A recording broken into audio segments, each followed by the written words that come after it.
आम्ही शुभाचे मावळे.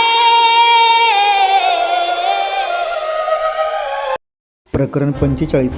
पन्हाळगडाला वेढा पडला. नवीन संवत्सराच्या प्रारंभीच भयंकर संकटे स्वराज्यावर येत होती.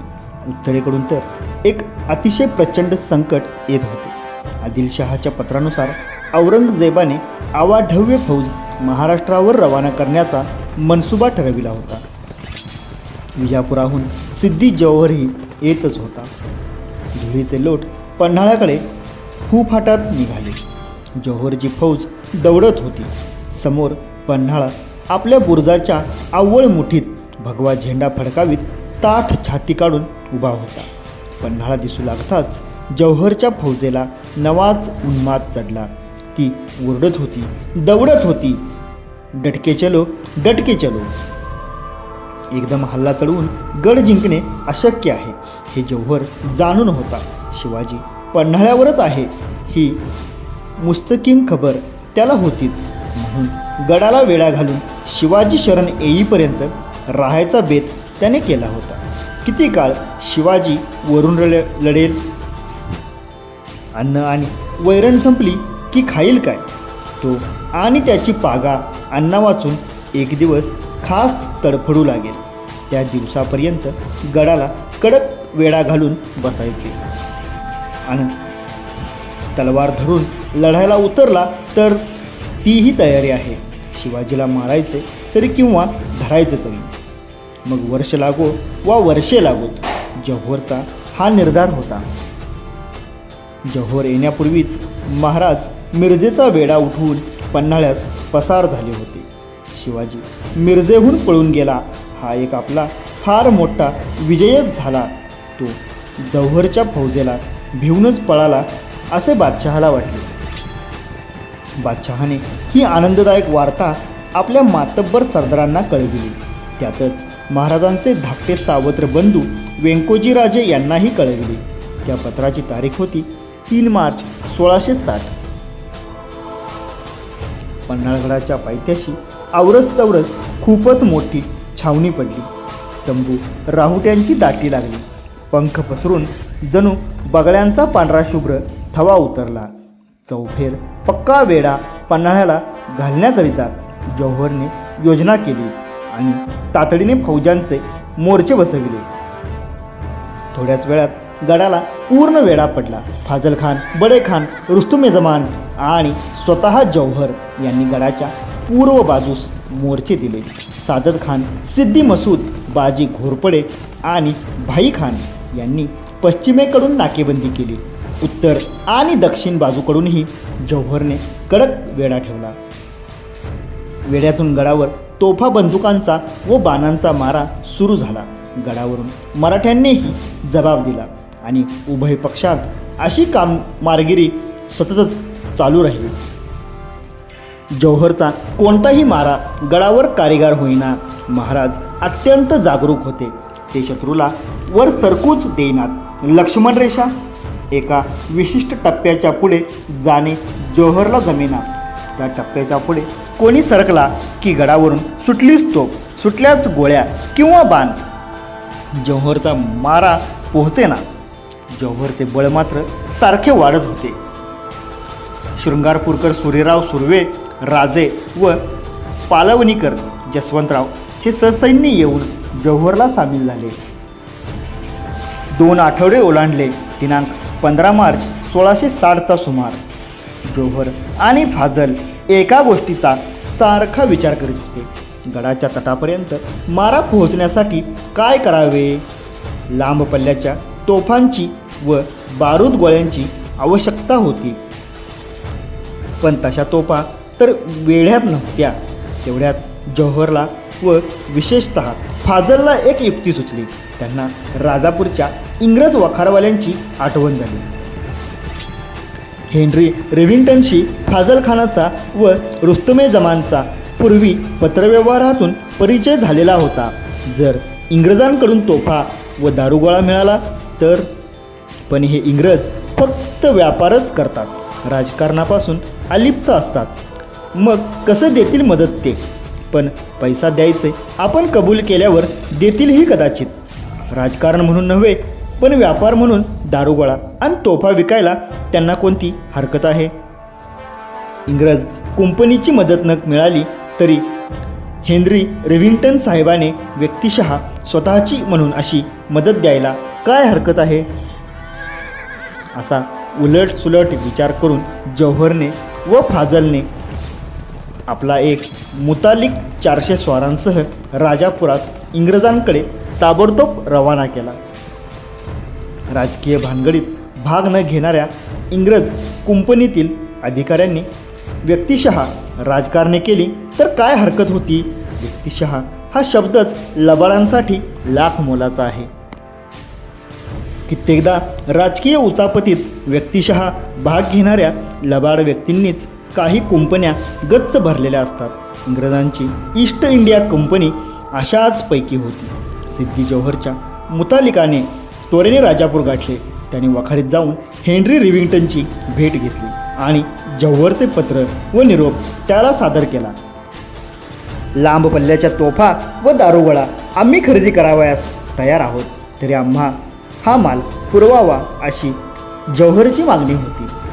हेनरी विचारात पडला, कारण जौहरला दारुगोळा व तोफा पुरविणे म्हणजे शिवाजीच्या वैऱ्यालाच मदत करणे आहे. नुकतेच अफजलखानाचे साधे गलबत सांभाळा घेतले तर शिवाजीच्या लष्करी अधिकाऱ्याने कशी झणझणीत चपराक भडकावली, आणि आता जर प्रत्यक्ष दारुगोळाच त्याच्या शत्रूला पुरविला तर तो शिवाजी काय करेल? पण लगेच हेनरीने खोलवर आणि दूरवर विचार केला. हा शिवाजी तर आत्ता अशा भयंकर चरकात सापडला आहे की त्यातून तो निभावणे अशक्यच आहे, आणि जौहरने अफाट फौजनीशी त्याला पन्हाळगडात कोंडून धरले आहे, आणि उत्तरेकडून औरंगजेबाची ही चौपट फौज शिवाजीचे राज्य नेस्तनाबूत करण्यासाठी येत आहे. इतरही सर्व शत्रू त्याच्यावर उठले आहेतच. आता शिवाजी या भयंकर दुधारी चरकातून जिवंत तरी सुटणे शक्य आहे काय? मरणार, नक्की मरणार. अफजलखानाच्याच प्रसंगी वास्तविक शिवाजी संपायचा, परंतु खानच भोळसटासारखा वागला, तर आता मात्र शिवाजी खासच बुडणार. मग जर विजयाच्या हमखास मार्गावर असलेल्या सिद्दी जौहरला मदत केली तर काय हरकत आहे? उद्या विजापूर दरबारकडून व्यापारासाठी सवलती मिळतील, वखारी चालवायला मालकी हक्काने जागा मिळतील. काय हरकत आहे जौहरला मदत करायला? किंबहुना शिवाजीच्या शत्रूला यावेळी मदत करणेच शहाणपणाचे, दूरदर्शीपणाचे. हेनरीने आपल्या मुत्सद्देगिरीची अशा प्रकारे लांबी, रुंदी, उंची मोजली. हेनरीच्या महत्त्वाकांक्षा पालवल्या गेल्या.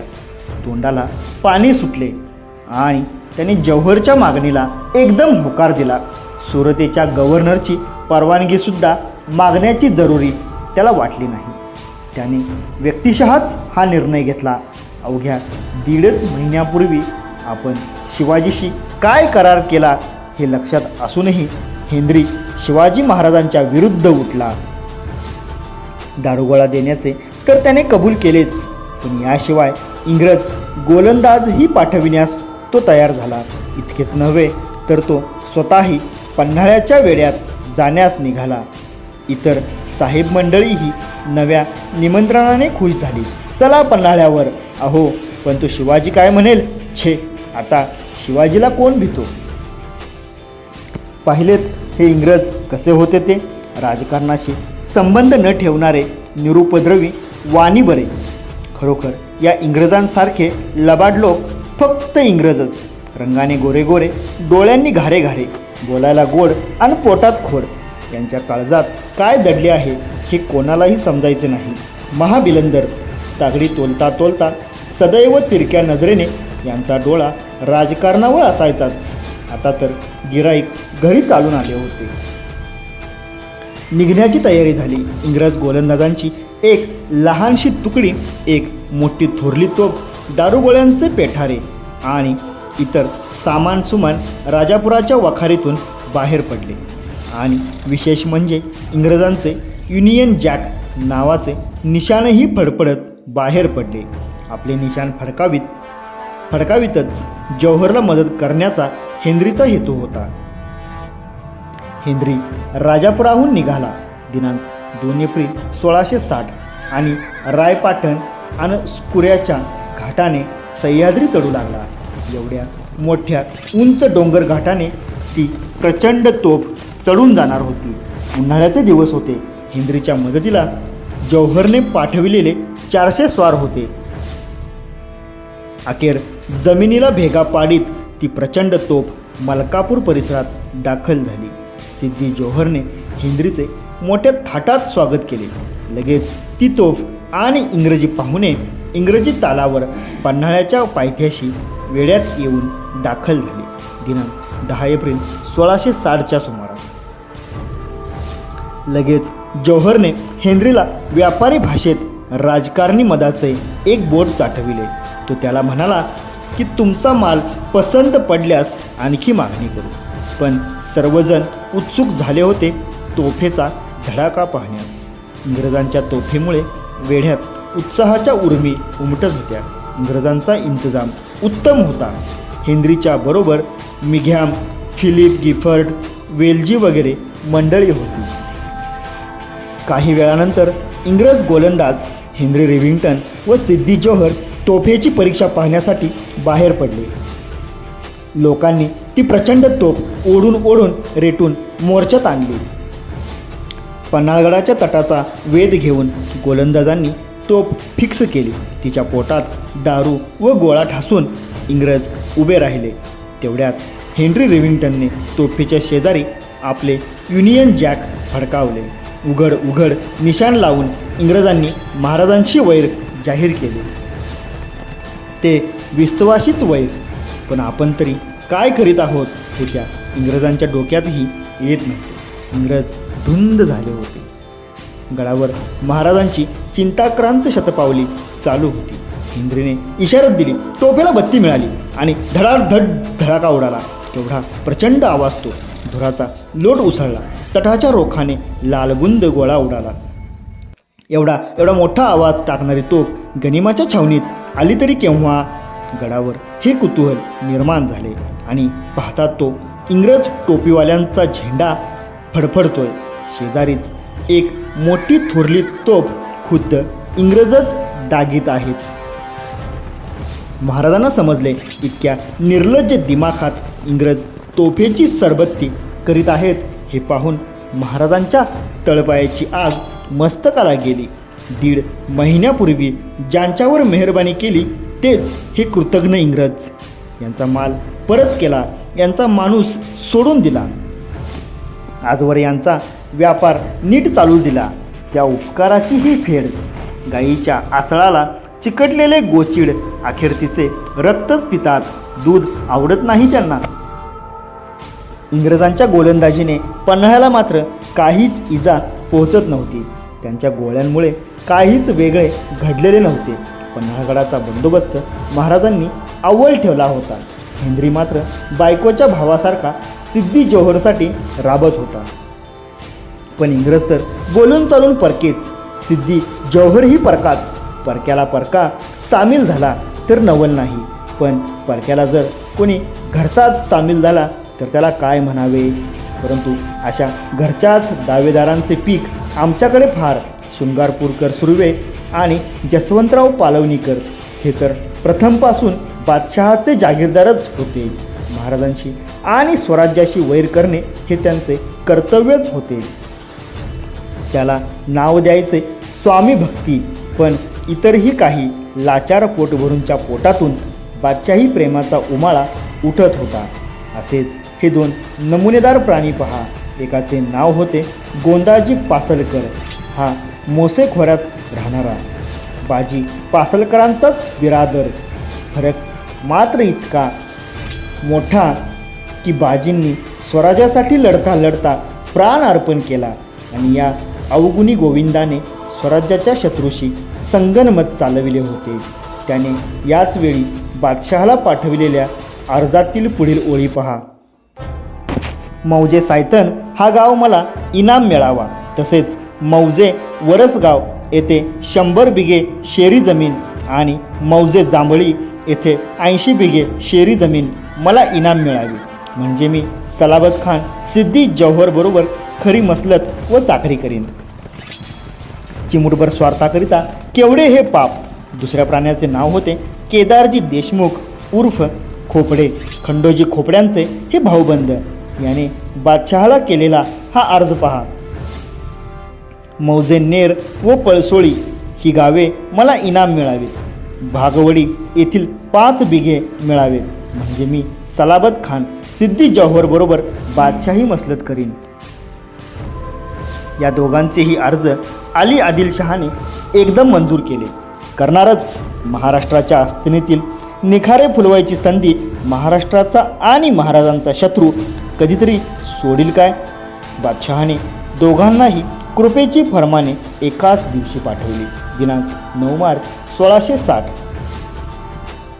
जौहरचे बळ अहिरावणासारखे वाढत होते. ते हे असे. गडाचा वेढा भेदून इकडची पाकोळीसुद्धा तिकडे जाऊ शकत नव्हती. महाराजांना बाहेरची काहीही खबर मिळू पावत नव्हती. गडावरच्या काही मंडळींनी गडातून बाहेर पडून वेढ्यातून निसटण्याचा प्रयत्न एकदा करून पाहिला, परंतु ते सर्वजण शत्रूकडून ठार झाले. जौहरने 2 गोष्टी महत्त्वाच्या केल्या होत्या. एक म्हणजे पन्हाळगडाच्या वायव्येस असलेल्या खेळणा उर्फ विशाळगड किल्ल्यालाही त्याने मोर्चे दर्शविले होते. सूर्यराव राजे सुर्वे व जसवंतराव पालवणीकर या दोघा सरदारांना त्याने विशाळगडाच्या मोर्चेबंदीस ठेविले होते. जौहरने केलेली गोष्ट अत्यंत महत्त्वाची व तितकीच त्याच्या दक्ष कारभाराची निदर्शक होती. पावसाळा जवळ येत होता. पन्हाळ्याखाली पाऊस फार. या पावसातही वेढा अत्यंत नेटाने व बिनदिक्कत चालावा म्हणून त्याने सैन्यासाठी व मोर्चासाठी पावसाळी छपरे बांधावयाचे काम सुरू केले. धो पावसातही वेढा शिथिल पडू नये म्हणून ही व्यवस्था. बादशहाचे जौहरला वारंवार इशारेही येत होते की अत्यंत सावध राहा. शिवाजी फार लबाड आहे. तो काय डाव साधेल याचा नेम नाही, म्हणून डोळ्यात तेल घालून सावध राहा. गडावर महाराज आशा करीत होते की जौहरच्या वेढ्यावर बाहेरून नेतोजी पालकर हल्ले चढविल आणि जौहरचा वेढा विस्कटेल. ती संधी आपल्याला साधता येईल, पण अजूनही नेतोजीची चाहूल ऐकू येत नव्हती. आकाशात पावसाळ्याची पावले वाजू लागली होती. वैशाख संपला होता. ज्येष्ठ उगवला होता. यावर्षी पंचांगात अधिक मास येत होता. आम्ही शुभाचे